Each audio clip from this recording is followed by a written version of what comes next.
play and call it work.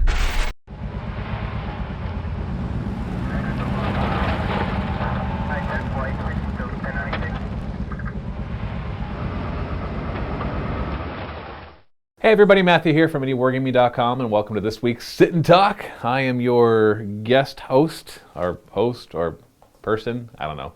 We rotate, as most of you know. If you're new to the show, basically we rotate between most of the content producers, or all of the content producers, and we just answer your questions about anything. It's just really a show where you can just ask us about wargaming, about business, about our lives, whatever you want. So, and then we just do our best to answer them.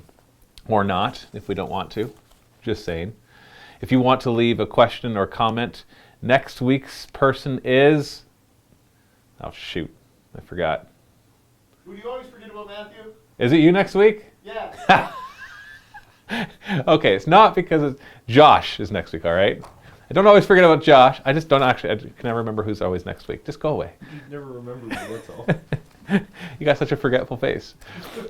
Oh. Yeah, so next week is Josh. I should have looked at that before I started this, but I forgot that I had to say it. Anyways, you want to leave comments and questions for Josh, leave them in the comment section below. If you're watching this on YouTube, there'll be a link to the, actually on our website where you can leave the comments, because we disable comments on YouTube for the Sit and Talks, just because it's easier to print off. And then you can thumb up the ones that you want to be answered. You can even thumb, I don't know if you can thumb up your own. Probably can't thumb up your own. It doesn't really matter. And then we divide this into 2 half-hour segments, one for free and then the other one for our Vault members. So, and in the Vault section, we only do questions from Vault members. And in the free one, it's just whoever. And then we randomly select the order in which we answer them. So it's not first come, first serve. It's just the ones that are voted highest and then random selection. So let's just jump right into this, shall we? Duff! Hey Matthew, do you think Dave's direct contact with Warhammer TV at the LVO will have positive influence on your relations with GW? You already mentioned you tried to reach out to them for closer cooperation, and now that they are way more involved in the gaming community, do you think your chances will increase? The 1,000 Suns send their regards, Duff. Yeah, no, for sure. I have no idea what it's going to do in the long run, but it's definitely, it can't be negative. Right? So yeah, he saw them I had actually been emailing back and forth with some of them. We're going to be seeing them at Adepticon. We might actually go down to England at some point and do some videos with them there. Obviously, it can only be positive. The only question I have is how positive? I don't know. How big an impact it will have on our business? I don't know. They seem to think, and the fun thing is they all like us. The whole social media team, they like to watch our videos, so it already kind of have that that connection there. And other than that, I'm super happy that Games Workshop has made these strides over the past couple of years to really start to realign with the community. Still have that last step of re-enabling comments on YouTube, just to do that, just to show. It's more just like, it's the feeling of seeing comments are disabled. You just assume that there is always a bad conversation if comments are disabled. I know I say that ironically on a Sit and Talk where we disable YouTube comments, but that's because we provide you a link to go and leave comments as well, so it's a little different. But yeah, it'll definitely have a positive influence, and then the question just becomes what comes of it all, and I have no idea. We're just going to have to explore it and see what happens. Although all I know is that I'm excited that we finally have a working relationship with them of some sort, even if it's just showing up and seeing them in England, and them. We're trying to get them to come down to MiniWarGaming as well, and they want to do that, so we just got to find a time where they can come in and film with us. So a lot of fun. There's a lot of potential things that we can do with them. Obviously, we already really helped promote their business and helped them to sell miniatures. I'm not going to say that we're like this huge impact on their business, but I think that we're definitely a positive impact covering all their games. So it's nice to kind of work together on that rather than just us working on our own and them working on their own, which is the way it's always been before that. So very excited for that. Stingray Bill. Matt, with the fallen Dark Angels arriving in March, does this necessarily mean those Dark Angels in the chapter are traitors? Or did their secretive nature mistakenly take them from the path of protecting the Imperium as their priority instead of hunting down the fallen, when it was possible that not all of them joined Chaos? I don't know, to be honest. I know the basics of the Dark Angel background, their lore, but I can't say that I know a lot about it. I have a funny feeling that some of those fallen Dark Angels truly are fallen, and they're truly fallen to Chaos.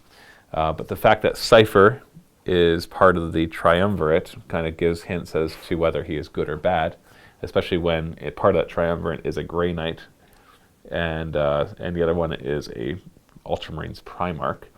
And so I'm assuming that he's good. But it's kind of like, if you look at the Triumvirate that came out with Celestine and Belisarius Cawl and Greyfax, they're a Triumvirate, but it doesn't mean they all get along super well. Like you have, it's like Cawl and Celestine are kind of indifferent towards each other. It's like Call's just doing his thing and Celestine's protecting everybody. But Greyfax is really suspicious of Celestine. So within that Triumvirate, which is even a formation for, you have one of them who's pretty much really worried about the other one. So it's possible that Cypher will come back and we're not exactly 100% sure why. But I really have no ideas other than that. But I wouldn't be surprised if this cracks open the secrets of the Dark Angels, especially because, spoiler alert, in the Curse of the Wolfen, I think it was, either that or the Wrath of Magnus, it has a changeling going through the Dark Angels fortress monastery thing and actually getting into their vault, one of their vaults, and releasing one of the fallen. And so obviously we're going to see some advancement in the storyline of the Dark Angels there as well, which is kind of cool. Big Mikey, Matt, how do you guys plan your games for the week? Is there a master schedule in the office, or is everyone responsible for their own filming quota? It's a bit of both. Justin does our main scheduling for 40K and 30K, also for Age of Sigmar and Fantasy as well. But the guys, Steve, Quirk, and Josh, of course, can't forget Josh, right? They are also responsible for filling in the time for Age of Sigmar and Fantasy. We don't have to worry nearly as much for 40K. 30K is a little harder, but 40K, no problem. We always have more people than we need. We actually have to turn away people sometimes.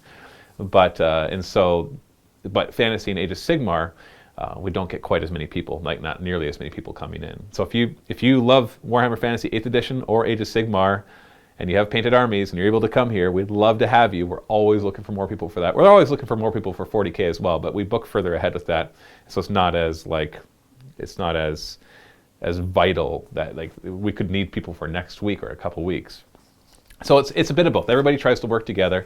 Essentially, if somebody offers to come in for a game, the point of contact is Justin. And then usually the guys will take care of like people that they know. They try to get them to come back in. Like you see Luca a lot, for example, or Ben, or Mitch, those kind of guys. The guys will contact directly and bring them back in, or they'll contact the guys directly and want to come back in. So it's a bit of both. I don't want to just set it to one thing because we need to get those guests in to film. We just don't have the time. We don't have the manpower to be able to film our entire schedule without volunteers. And so we'd have to film a lot less stuff without our guests. So our guests are really vital and really awesome, and we really appreciate them coming in and helping us out. Maybe one day, and I would never stop having guests, but one day, for example, if we grow to the point and the vault's big enough that it can support 10, 20, 30 content producers, then all of a sudden guests become less vital. Although, if you think about it, if you're always having guests come in, you can always make twice as much content because you can have two employees playing against each other, or if there's two guests that come in, then they can split off and they can film with a guest and you provide twice as much. I don't think there'd come a point at any time where we would want to not have guests come in because they can always supplement the brand, and also just like the quality or the variety of armies and play styles that come in as well. It's nice to get that. Raider 867, Matt, oh wait, this is just a suggestion and I haven't seen anyone else suggest this, but what about you guys create a custom Space Marine, Chaos Space Marine, Eldar, Tau, etc. army with custom colors and battle each other with your custom armies? I don't know about others, but I really would like to see that on MiniWarGaming, preferably on the YouTube channel, as I do not have a Vault membership. Okay, well, first off, you have to understand that everything we do is going to have a Vault component, with rare exceptions, and that is just because that's where our money comes from. So if we're going to put something out for free, there's going to be either there's going to be more content for the Vault members or different content for the Vault members, but there's going to be things that you're going to miss out by not being a Vault member. It's just the way we have to do business in order to be able to have the money to run an operation the size that we do. But to answer that, well, we do have a custom Space Marine army. And now I think what you're asking is like each person, or suggesting is each person kind of build up an army and they play against each other and we kind of document that. And while that is a really cool idea, it's just, I don't think it'll fit in our production schedule right now. Like we just try to keep up. It's a constant race, and race is probably the best word for it, of trying to keep up with all the new releases coming out and all the stuff that we're trying to cover, all the new models that we need to get painted and filling in armies as well. And so It doesn't mean that we wouldn't do that suggestion. It just means that right now our focus is just trying to expand on our collection so we can just cover the stuff that's already out and coming out. Mylan, I heard that the sixth sheep is sick. sixth sheep is sick. I heard that the sixth sheep is sick. Haha, I got it. I'm not going to try again. How does this affect mini wargaming as a whole? Well, if the sixth sheep is sick and then dies, then there'll only be 5 sick sheiks. 5th sheep. Actually, hold on. Does that even make sense?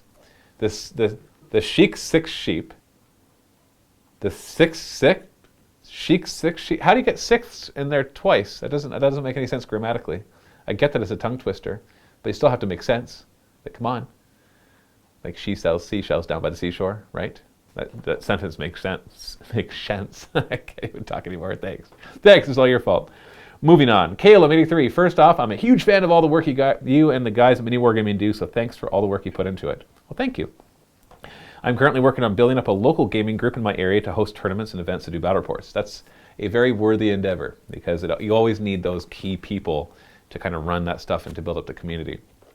Out of curiosity, when you guys started MiniWarGaming, did you find it difficult to get your brand out there, specifically in the local area? Yes, definitely.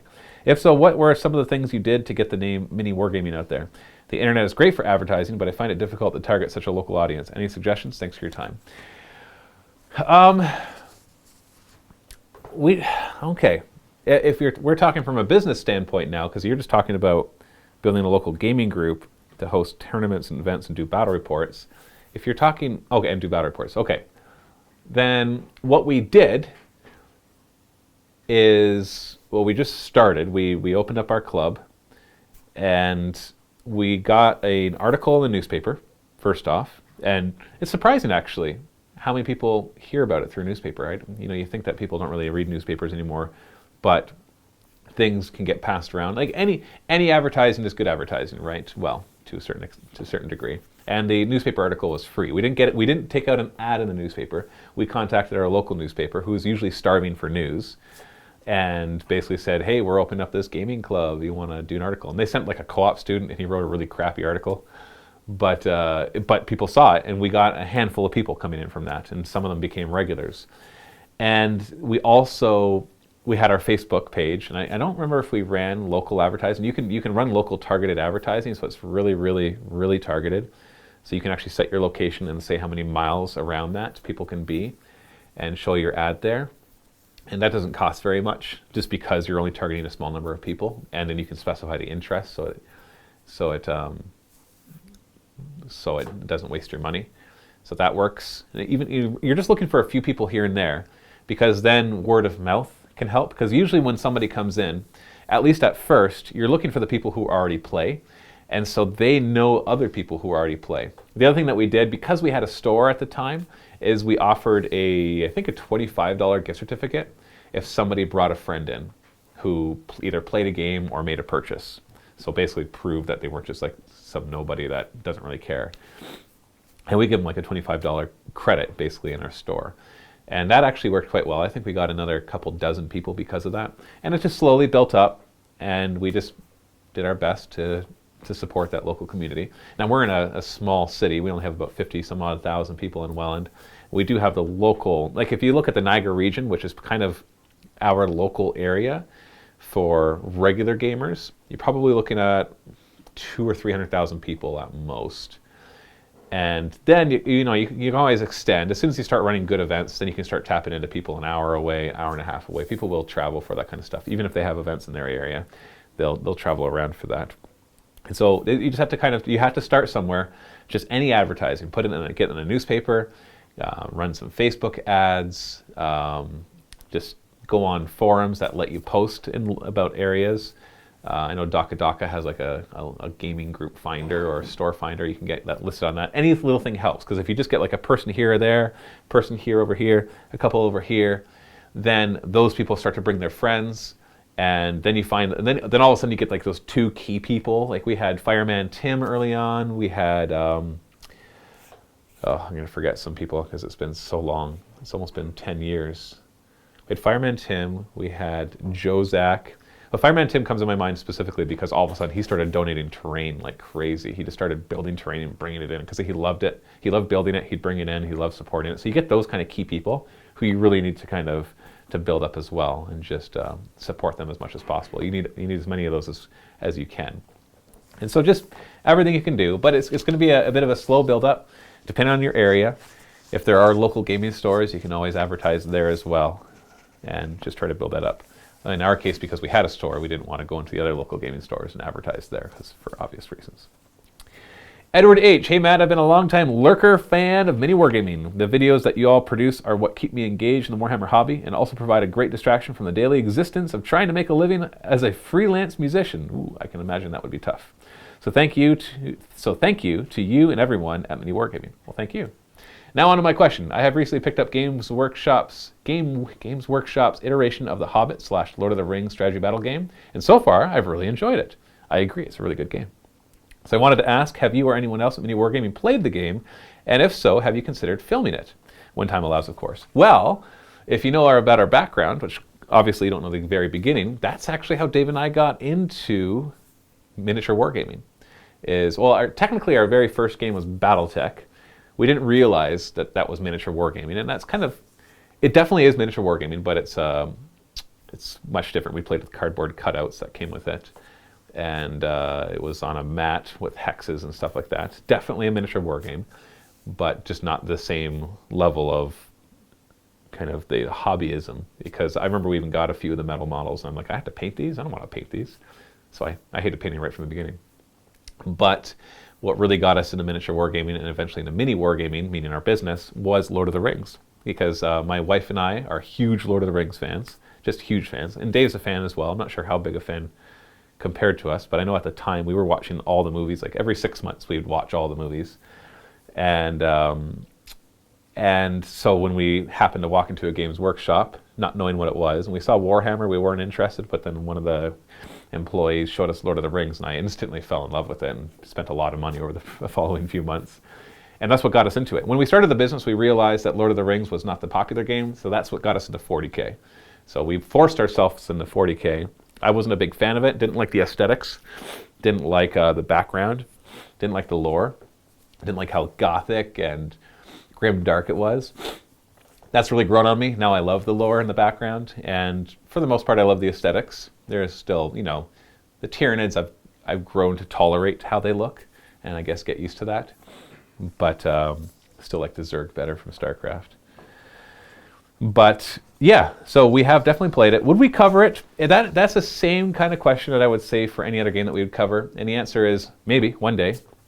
But the audience for Lord of the Rings obviously is not nearly as big. That doesn't mean we wouldn't ever cover it, because we've had the idea of covering games just like for a short span. Like for example, we got into Blood Bowl, we did a couple seasons, and now we're not done. It's not like we're never going to do Blood Bowl again, but it's not like this regular weekly show like 40K, Age of Sigmar, and Warhammer Fantasy are. And so maybe one day we'll build up some armies and play it, but we have no plans to. Let's just put it that way. Right now, our resources are stretched thin, just trying to keep on the schedule that we have created for ourselves of 40K, Horus Heresy, Age of Sigmar, Fantasy, our narrative campaigns, and so on and so forth. So it actually takes a lot of manpower just to keep on that schedule, because we've set ourselves a schedule. It's not just like whenever we manage to get these done, we put them out. It's like, no, every Monday and Friday we have 40K and 30K. Wednesdays we have narrative campaigns. Tuesdays, Age of Sigmar. And Saturdays is Warhammer Fantasy, on top of our Rules You Get Wrong, sit and talks, and everything else that we do. So no plans for that anytime soon, unfortunately. Although I did really like the game. I think the game's very solid, and it's a lot of fun. Avulp, hey Matt, I love the new narrative campaigns, but are we ever going to go back to the original styles, such as Rise of the Blood Reaver and Storms of Ixia? Original style as in, like, okay, Rise of the Blood Reaver, so you mean like larger games of, like, each side builds 2,000 points, then battles it out over a custom mission? The answer is definitely yes. The next campaign that we're filming is going to be a 30K campaign based on the Victory's Vengeance from Book 3, which is more like a kill team level kind of stuff. It's anywhere from like 350 to 500 points, depending on resources available to each of the players. And it plays not like kill team, but kind of like Kill Team. And you'll just have to wait and see how that works out. And it has a campaign progression, and it's traitors versus loyalists, and it's going to be 4 of us doing that. And we're doing that one actually because it's really quick to film, and it's just to give us time to start filming Return to Fayoum, which is going to be Quirk versus Steve. It's not going to be a co-op one, it's going to be more traditional. There'll be various sizes of games, anything from a few hundred points to apocalyptic size will be involved in that. And so that'll be your more traditional one, if we want to call them traditional, because we've had so many different types. But like, to answer your question, yes, like Rise of the Blood Reaver and Storms of Ixia. Also, I've been wondering how many videos do employees film a week? Well, all you have to really do is look at what we put out per week, and that is the average of what we film per week. So what we try for is for Josh, Stephen, Quirk to be filming 4 days a week, so there's an extra day left over to do painting or to set up games. It doesn't always work out that way. Sometimes it's 3, sometimes it's 5. Dave and I, our schedules vary because we have other things that we have to do as well. Sometimes I film 4 days a week, sometimes I only film a couple if I have other of my responsibilities that I have to get done. But basically, if you look at what we put out, and that's basically on average what we film per week. Sometimes we film more and we get ahead, and sometimes we film less, and that getting ahead becomes getting ahead less. And of course, Chris films his 5 quick tips a week. Janine films her 2 how-to tutorials per week. And so it's pretty straightforward. What you see is what you get for what we're doing. Lastly, will we see a return to the Warzone Fenris and Black Crusade books? I feel like there weren't too many games with them. The Warzone Fenris, do you mean like Curse of the Wolfen and Wrath of Magnus? If so, then yes, for sure. And we're definitely going to be covering that ongoing. Love the videos and the awesome turnover rate on the new book reviews, Andrew. Well, thank you, Andrew. We are going to do our best to keep that up. Chozon 1. Thursdays are a bit sadder now that Season 2 of Blood Bowl is over. I really enjoyed Season 2 and I'm loving the Battle Royale. But what content is going to be released on Thursdays now? And will the MiniWarGaming RPG series come to fruition? I am not sure. We're probably going to have a few weeks where Thursdays are a little shy of content besides the quick tips that Chris puts out. But like we don't have any more of the Battle Royale stuff. The 30K campaign that we're doing will probably start off on Wednesdays, and then it'll probably switch over to Thursdays once we're ready to start releasing Return to Fayoum, because I don't want to wait, because it's going to be a 6-week campaign series with 3 games per week because they're smaller games. And so probably my guess is 2 or 3 of those will go out on Wednesdays to buy us some time to get Return to Fayoum done. And then once Return to Fayoum is able to start going out, we'll switch that over to Thursday's content. See, I would consider that more like the Thursdays kind of stuff. The other thing that we're looking at, of course, is Battlefleet Gothic. That's, I don't want to say in the works, because it kind of is in the works. We bought a bunch of Battlefleet Gothic stuff, but we haven't officially started working on getting our armies painted up, or our fleets painted up. But that's the kind of stuff we want to put in there. Will the MiniWarGaming RPG series come to fruition? Maybe one day, but we don't have plans right now to do it. So we kind of got put a little behind with the holidays, and so now we're finally getting ahead again with our content. And now that we're getting ahead, now we can dedicate some more time to other stuff. And so it's just a matter of planning it all out. It's a constant stress of managing schedules. Because we have guests, which we really appreciate, it actually makes our schedules a lot more inconsistent. Because one week we'll have 3 guests come for 3 days and we'll film like a ton. But that means for those 3 days, everybody's locked up in their studios and we don't have time for things like Battlefleet Gothic or Blood Bowl or narrative campaigns. And another week we have no guests come in. And so it's not like every week we can say, on Mondays we will film 40K and on Tuesdays we will film. It would be wonderful if we could do that. But because we want to be as hospitable to guests as possible, we just kind of have to work around their schedules. And so it's a constant game of balancing everything to get everything out. Do you think now is a good time to get to 40K? Or would waiting on the rumored 8th edition be better? It's hard to say. I always like, there's always going to be something else coming out. So you could say, should I get into it now or should I wait for it? It's like, well, if you get into it now, you can get the basics down. I doubt 8th edition is going to change it so much that every bit of knowledge that you have from 7th edition will no longer be necessary. I know it can be confusing to work over several editions, but eventually you do anyways. Like I started in 4th edition, and we're in 7th now. and there's even still times where I can get things mixed up from previous editions. And so if you want to get into it, just get into it. It's a hobby. If it looks attractive and interesting, remember there's the hobby aspect of it as well. So you're going to paint up miniatures. Those miniatures aren't going to go out of style. It's not like fantasy going to Age of Sigmar, where all of a sudden a lot of stuff is just kind of no longer what you really want anymore. It's not going to be that drastic, and they've said that, by the way. It's not just me being hopeful and wishful. They've said it's not going to be like the end times for fantasy. Also, which mutant power do you think would be worse to have? You fart hamburgers, or every time you open your eyes you get hit with a pickaxe? I think getting hit with a pickaxe every time you open your eyes would be worse than farting hamburgers. I guess it depends on the quality of the hamburgers, but for glory and normally acquired cheeseburgers, chosen one. Indeed. Steve, oh, that's not for me. Memnock of Akron. My thanks. Hello, sir. It is indeed a fine ship that you run, and your crew seem like genuinely great people to work with. Congratulations on your hard-earned success. Well, thank you. My question. Steve mentioned that he can't strategize as efficiently when he's not filming. That was his excuse, at least. Why don't you let Steve film or hold the camera when you two are battling each other? Would it not be more interesting, fair to play against Steve at his most proficient? No. I'll hold the camera, and I'll watch him just go, no. Instead of while he's diminishing capability like a guardsman before a Termagant. Honestly, next time we play, he'll hold the camera. I didn't realize it was such a big deal for him.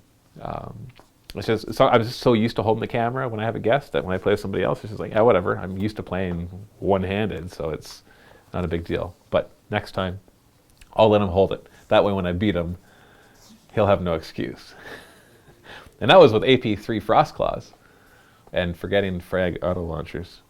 Also, if I may, what's your hope for the future of Slaanesh now that Iniad, and that's right, it's Iniad, we were saying Ened, but it's actually Iniad, has entered the game, and why? I don't think Slaanesh needs to be removed. As long as, you know, they've come a long way in how they model the demonettes and stuff like that. But and Slaanesh doesn't just have to be about sex. It's just about excess in every way. So it's about, you know, gluttony. It's about. Are you guys giggling because I said sex? What? Are you giggling over there because I said the word sex? No, we're doing something else. Oh, okay, you're doing something else. I'm like, seriously? Can't say that word without. Justin's teasing me about Age of Sigmar again. Oh, okay.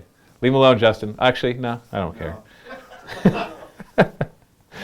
Obviously, there needs to be some sort of power struggle between Iniad and Slaanesh. I guess the question would be, would I like to see the story progress to the point where Slaanesh is defeated? Because that's obviously where this is headed, right? Is Slaanesh is defeated, the Eldar can get restored to their position of glory, maybe share the galaxy with the humans, or maybe they all of a sudden come into full-on war with the Imperium because Slaanesh is no longer waiting and lurking in the corner, waiting to eat them every time they die. I don't know. I don't know what I'd prefer. I know, of course, Slaanesh had the most offensive models when it came to sexuality. But other than that, I don't mind the idea of a chaos god of excess.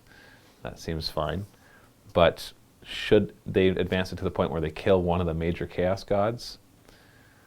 Because you'd like to have an entire traitor legion that's dedicated to it as well, with the Emperor's children. And so what would happen to them? What would happen to, obviously you have all the models as well. I don't know. To be honest, I'm just going to sit back and enjoy the show. Let them decide where it's going to go and see what the heck happens with it. Sticky Blue Toffee. Matt, I appreciate you wouldn't host this yourself, but is your Age of Sigmar content doing well enough that you'd consider doing review videos for new Age of Sigmar releases? Yeah, actually, we're going to be starting to do those. We meant to start it earlier, and there's just been time complications. But yeah, it is our intent that we cover the new releases for Age of Sigmar as well. Yeah, there's a new Stormcast book due out this weekend. It's true. Got to get that done. Yeah, that is the intent. It might be a little more of a slow start until we get that system in place, but yeah, it is our intent. Just about out of time here. Ember Lord of Fire. We used to see lots of more Horus Heresy content, especially on the YouTube channel. Well, if you see it on the YouTube channel, you see it in the vault. Like it's not that we're putting it in the vault. Everything's in pairings. So 40K gets paired with 40K, Horus Heresy gets paired with Horus Heresy. So saying it, especially on YouTube, that's the same thing as especially on vault, in the vault. Recently, though, it seems that only Quirk and Steve do the 30K battle reports, which is unfortunate, seeing as your Salamanders and Dave's Sons of Horus are my favorite armies to see. Well, Dave just has been filming some 30K just recently, and so you'll see some of his stuff. Will we be seeing any more of them in the future? If not, why? Yes, definitely. So there's no why, if not. Essentially, Dave and I have, like, we're the ones that usually run the narrative campaigns, for example. And so I don't film as many straight up battle reports as the other guys do. I just don't, because I run the narrative campaigns, and then I have my other duties to attend to as one of the owners of the business. Same thing goes for Dave. And so you just see less battle reports from us overall for everything, like the fact that they take care of the Age of Sigmar fantasy and still 40K and 30K as well, with us supplementing the 40K and 30K. Just shows you how much the ratio is, which is what we want. We want it to not just be about Dave and I, or Dave and me. We want it to be about everybody. But having said that, it's just a matter of finding the right guests. Like, I know I have some 30K booked. So there's no reason other than just the way the schedule is worked out is really what it comes down to. We're not purposely trying to or not to play Horus Heresy. Okay, that's all the time we have for the free part of the sit and talk. I got lots more questions, especially from Vault members, so I'm going to go in and go into the Vault right now. So I'm going to walk over to the Vault, which looks exactly like this, and continue answering questions for another half an hour. You can click on the link in the video description below to go and watch that now. If you're not a Vault member, we'd love to have you in there. It helps support us. It's not expensive. You can choose various levels according to what you can afford and what you want. You can choose yearly to save on the monthly price. It's all there, and we've made it very affordable, and there's a ton of stuff in there. And it's totally worth it. If you like our videos, it's totally worth it to be a Vault member. I know the majority of people probably watching this sit and talk are already Vault members, and so thank you so much for your support. But if you're not, click the link, try out a free 7-day trial, see all the stuff that's in there, and we hope that you'll stick around and help support us so we can hire more employees, buy more miniatures and terrain, and just make more videos. Thanks so much for watching. I'll see you in the next video.